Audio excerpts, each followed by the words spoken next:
रात के 11 बज चुके थे। चारों तरफ घना कोहरा छाया हुआ था।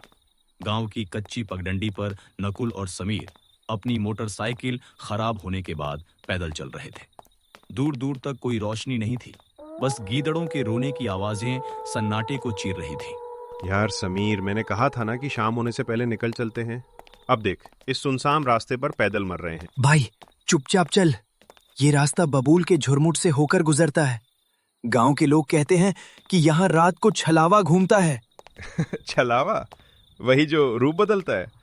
यार समीर, तुम गांव वाले भी ना आज के जमाने में भी इन बातों पर यकीन करते हो? नकुल, ये शहर नहीं है, यहाँ जमीन के अपने नियम हैं।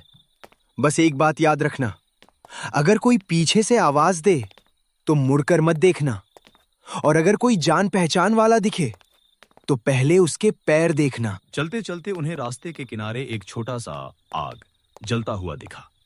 वहां एक बुजुर्ग आदमी बैठा हुआ था। वह चौधरी काका थे। अरे चौधरी काका, आप यहाँ इतनी रात को? मुसाफिरों को रास्ता दिखाने के लिए बैठा हूँ बेटा, पर आज रात हवा का रुख ठीक नहीं है। काका, हम रास्ता भटक गए हैं। क्या ये रास्ता सीधा गांव की तरफ जाता है? रास्ता तो वही है बेटा, बस तुम वही रहना जो तुम हो। इस रास्ते पर वो तुम्हें तुम्हारा सबसे प्यारा चेहरा दिखाएगा। अगर उसके झांसे में आए तो सुबह तुम्हारी सिर्फ राख मिलेगी। काका, आप भी डरा रहे हैं। चलो समीर, निकलते हैं। नकुल और समीर आगे बढ़ गए। अचानक कोहरा इतना घना हो गया कि उन्हें एक दूसरे का हाथ भी दिखना बंद हो गया। नकुल, मेरा हाथ पकड़े रहना, अलग मत होना। हाँ भाई, यही हूँ। नकुल, ओ नकुल, रुक भाई। अरे, ये तो समीर की आवाज है, पर समीर तो मेरे आगे चल रहा है। नकुल उलझन में पड़ गया। सामने समीर खड़ा था, लेकिन पीछे से भी समीर की ही आवाज आ रही थी। नकुल, वहां मत जा, वो छलावा है जो तेरे आगे खड़ा है। मेरे पास आ। नकुल, इसकी बात मत सुन, मैं तेरा दोस्त हूँ। ये क्या हो रहा है? तुम दोनों एक जैसे कैसे दिख रहे हो? नकुल का दिल जोर जोर से धड़कने लगा। उसे चौधरी काका की बात याद आई। उसके पैर देखना।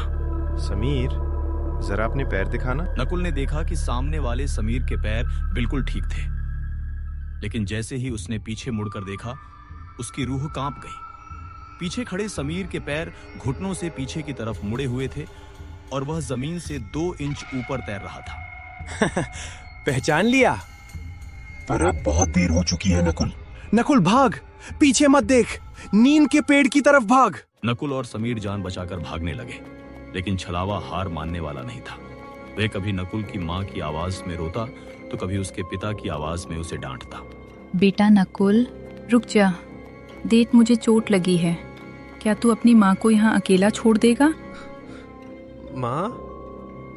नहीं नकुल, वो तेरी माँ नहीं है, वो सिर्फ तेरा भ्रम है। देखते ही देखते वो पेड़ की तरफ पहुंच गए, जहां एक छोटा सा मंदिर था। जैसे ही दोनों मंदिर की सीढ़ियों पर चढ़े, पीछे से एक भयानक चीख सुनाई दी। ऐसा लगा जैसे हवा में कुछ फट गया हो। कोहरा अचानक छंटने लगा। बच गए बेटो। मंदिर की चौखट लांघते ही उसकी माया खत्म हो जाती है। काका, वो मेरी माँ की आवाज निकाल रहा था। वो बिल्कुल सच लग रहा था। यही तो छलावा है।